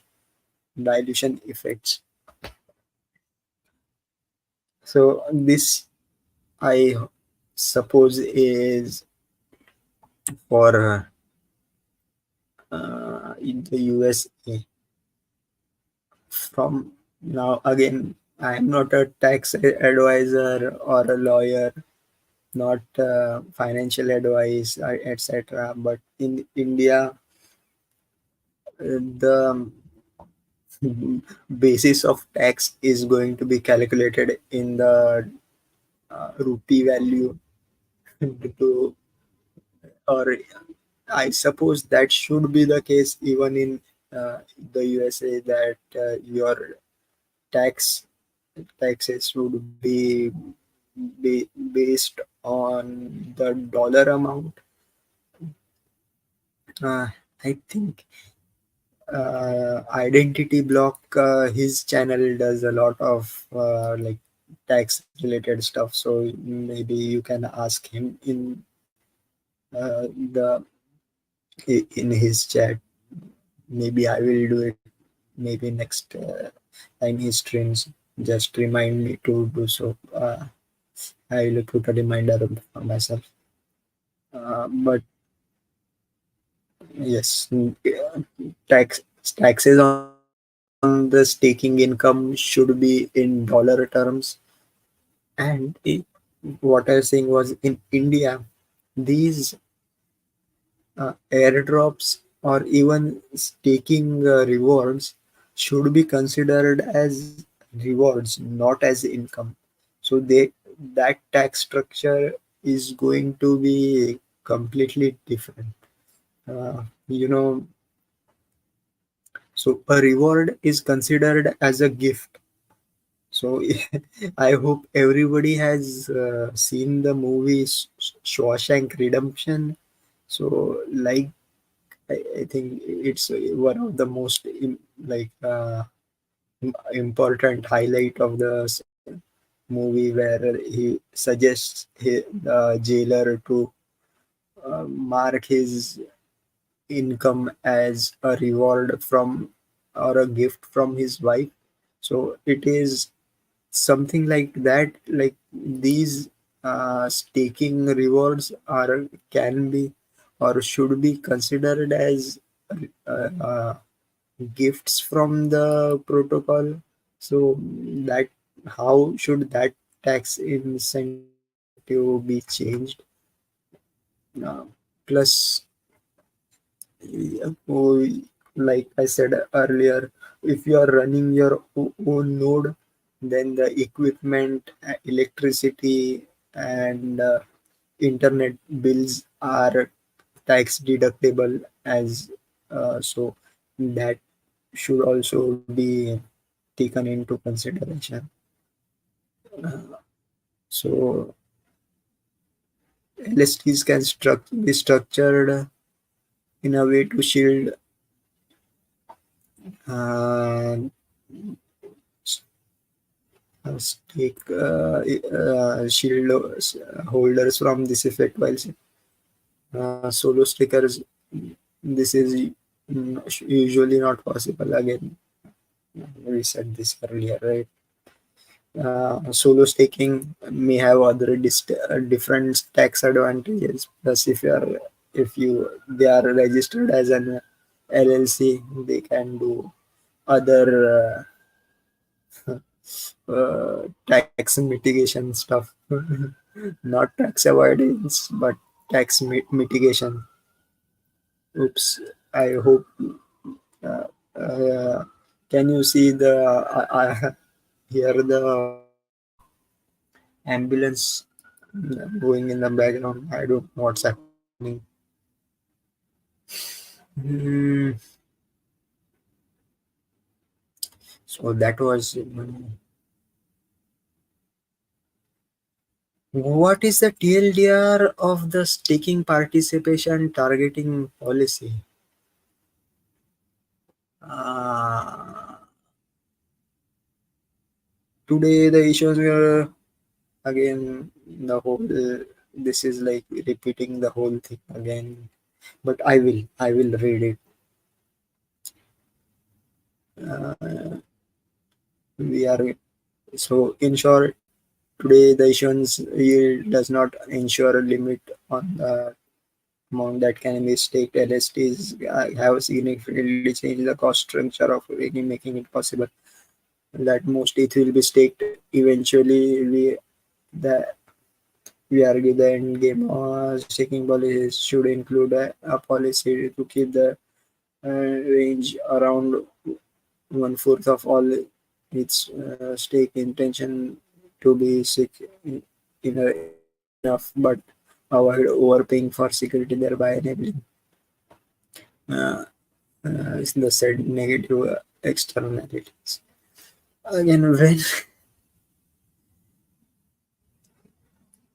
this intention to be secure enough but avoid overpaying for security, look, I don't think that overpaying for security is a bad thing. Uh, it and there we can never be secure enough. Like w- I I disagree with having artificial limits on the staking. Uh, from what I can understand, these guys are trying to discourage new stakers from joining the staking pools and therefore diluting them. This is not what I am.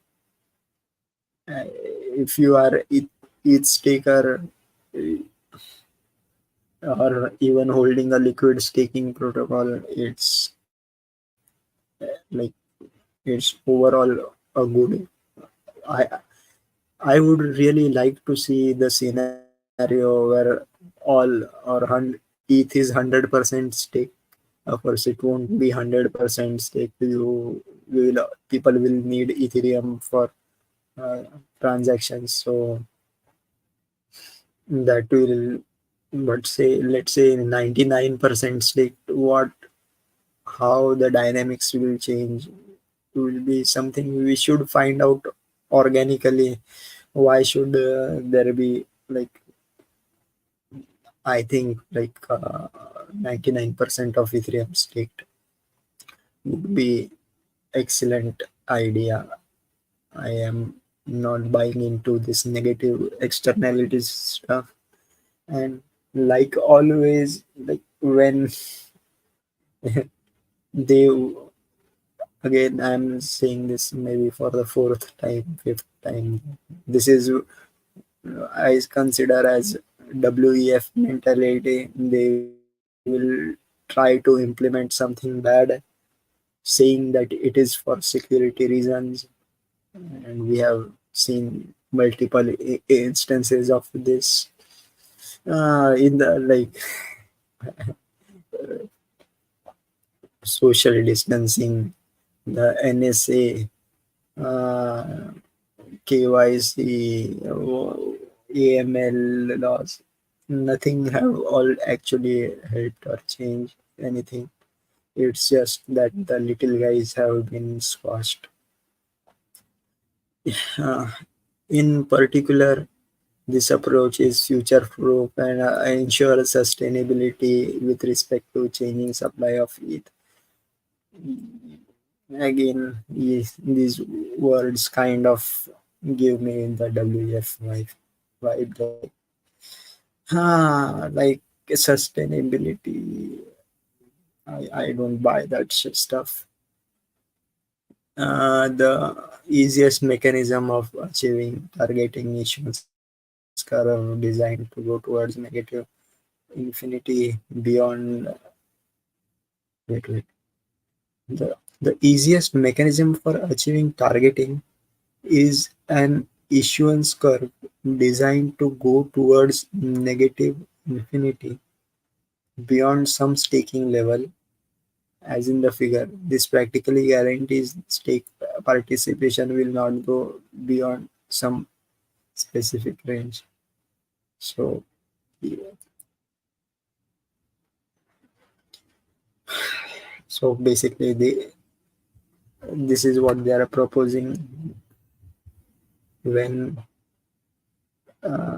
so what they are proposing basically is when Ethereum staking or the amount of Ethereum increases, the issuance or the rewards decrease exponentially. So if there is too much of Ethereum stake, then it kind of disincentivizes people from first staking more. So that is what. But I still buy this stuff, like, buy into this narrative. I still hold the narrative or my opinion that what the people who were able to stake have already staked, and the guys at the Ethereum Foundation don't want new people to be staking. That is why they are doing this mental gymnastics for uh, avoiding new people from getting rewards. But have you guys noticed so far? There is nothing, no mention regarding the burn rate of Ethereum. Like, yes, the real staking yield would also depend on the amount of Ethereum being burned. So, if versus what is staked, so that I don't know why they, like, again, this is, I think, a specific tactic they have used for avoiding discussions regarding many of this.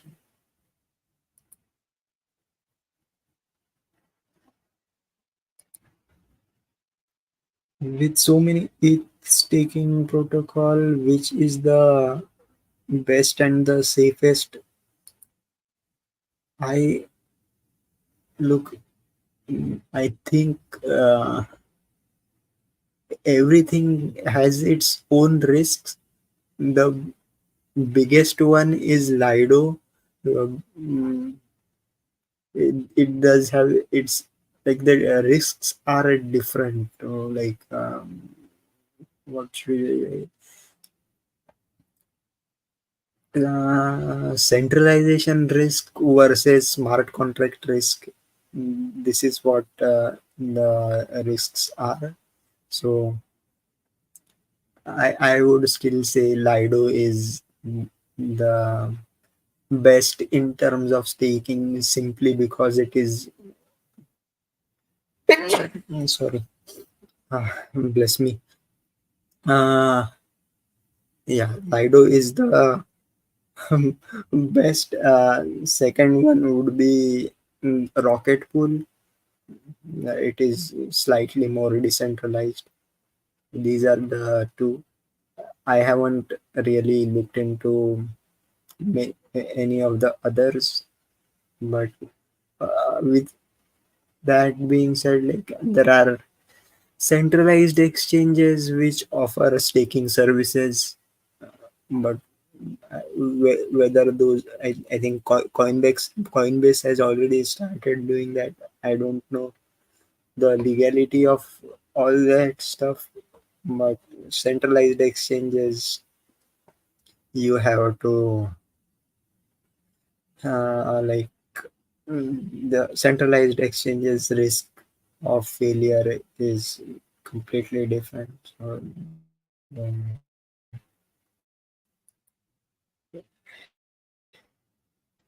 oh my god, yeah, almost to the end. Yes, why not ship targeting immediately? We would like,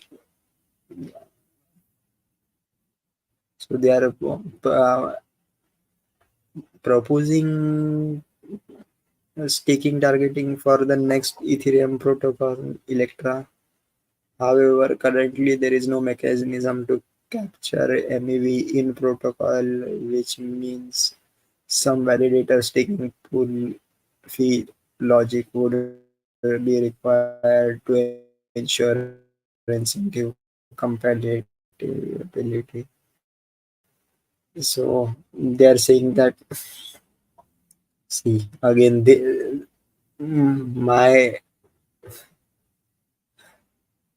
wish is MEV should go away completely, and staking fees, log that incentive, like they are already being paid enough in terms of gas fees and block rewards.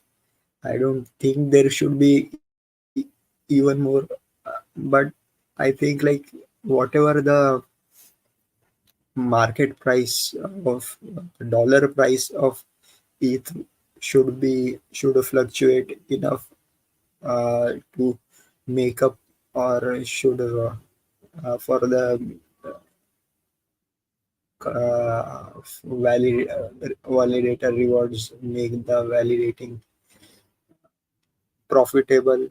So I this is very hard for me. But importantly, the added complexity of staking fee is not desirable in itself, because it would become unnecessary with future MEV capture mechanism, as execution tickets or MEV burn. So mm, execution, I don't know what execution tickets are. MEV burn is something that is again a separate steam would be required, but basically, mm, instead of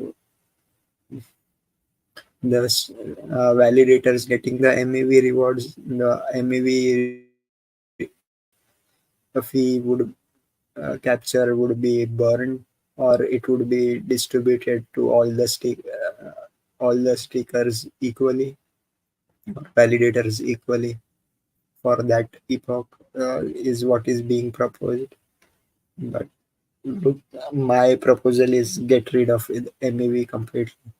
We argue that negative externalities of high staking far outweigh waiting for 2 years to change the issuance curve. Again, I call bullshit on that so far. This especially true given the proposed curve has been well studied. Uh, See again, economics talking, we don't know the real world what will happen in the real world implementation. So theory and practical are not the same, even though it is studied. Uh, we don't know whether it is really move in the right direction if not sufficient.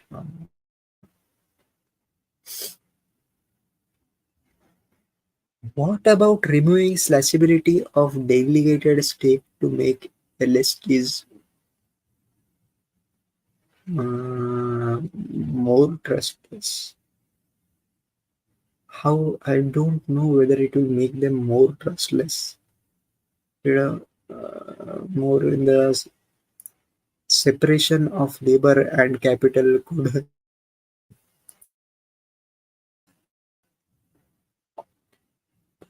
read more about more explicit separation of labor and capital could look like in Barnum's post on rainbow staking, but it's in competition with our proposal. Instead of both could be implemented. So I don't have,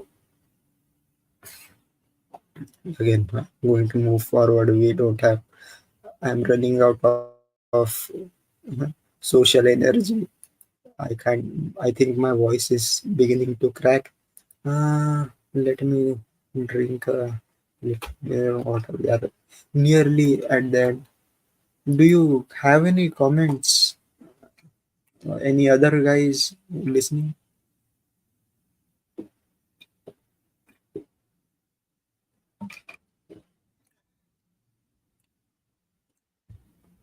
Yes.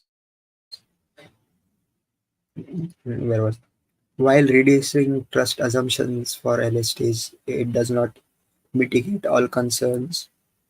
Yes. Beyond slashing, LSTs will require trust assumption governance risk, smart contract risk. Should money of Ethereum, should the money of or worse some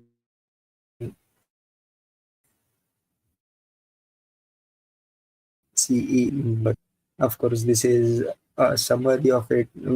I have made a point against this in the beginning of the stream, like these liquidity staking protocol users, and I would argue even the centralized exchange users and ETFs are Ethereum users.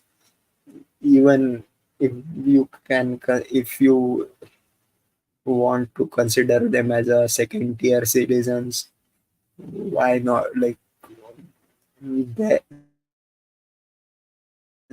their governance decisions should affect Ethereum governance as a whole. Like, uh, what's the term? Vox populi, voice of the people. Right? It should be taken into consideration. So even though like I don't think uh, I'm not pro like removal of slashing for staking protocols, like they should be suffer the same consequences as a individual or solo staker, but their governance affecting Ethereum shouldn't. They are Ethereum holders by now, so their proposal should be taken into consideration. Furthermore, are so many negative externalities. Staking fee diluting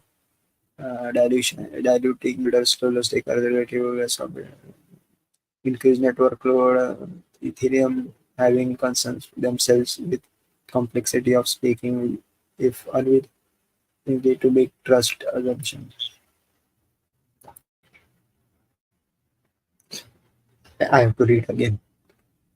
There are many negative externalities, such as staking service providers staking fees, diluting Ethereum holders, solo stakers being relatively less competitive, increased networking load, Ethereum users having to concern themselves with the complexity of staking if unwilling to trust assumptions.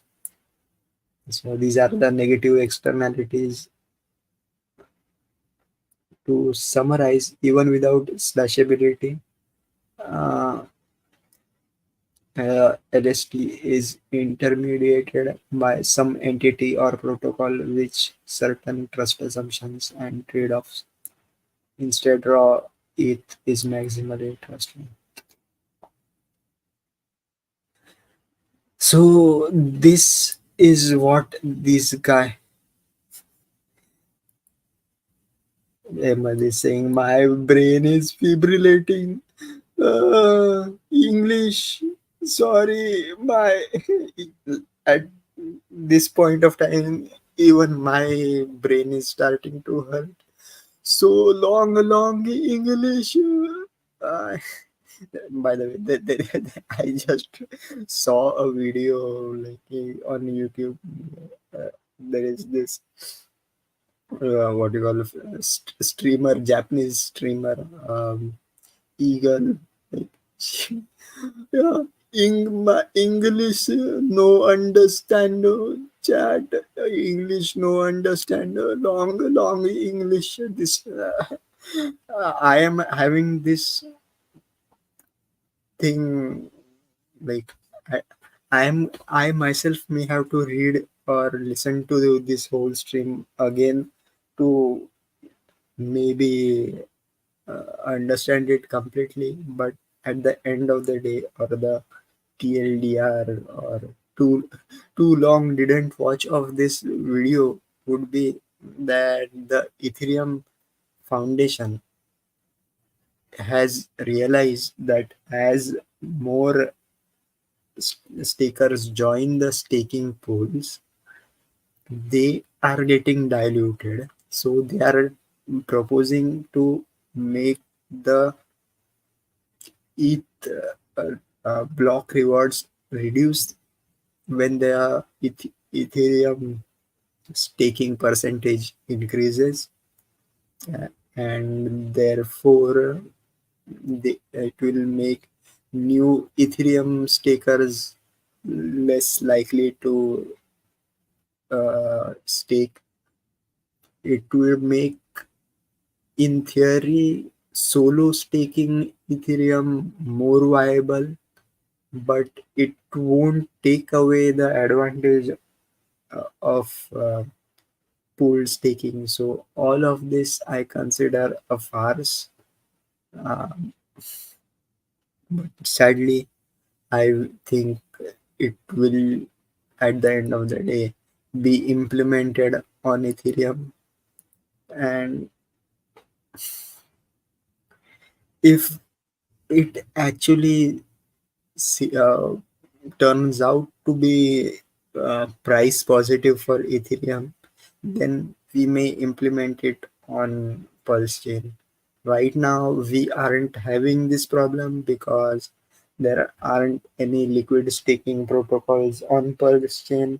One is under development, which will uh, see, I think.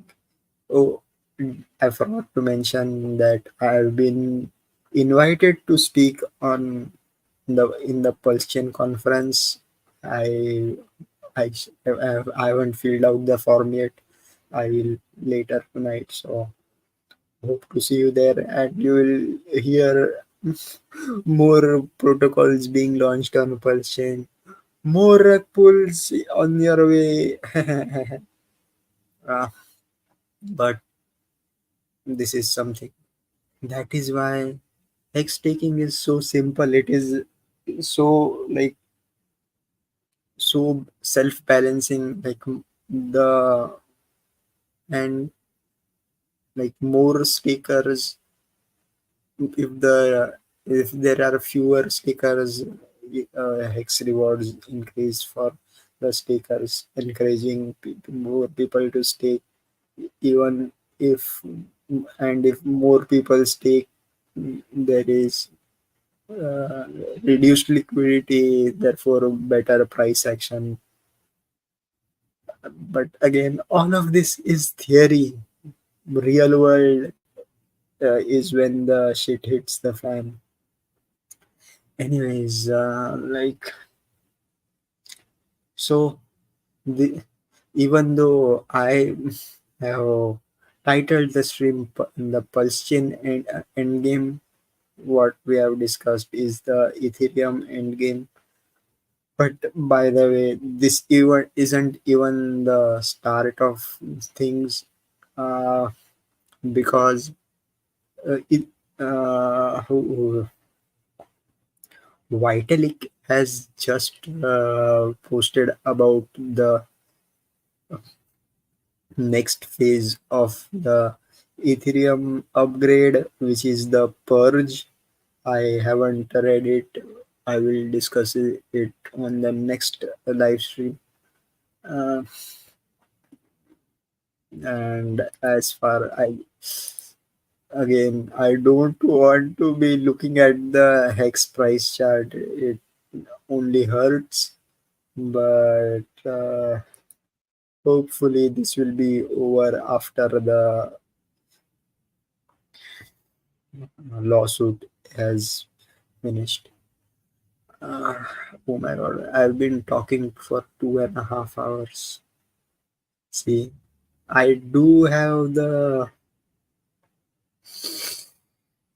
stamina to do these live streams. I can go on longer, but I don't want to because it's not really productive. Uh, with that being said, I want, if there are any further questions, please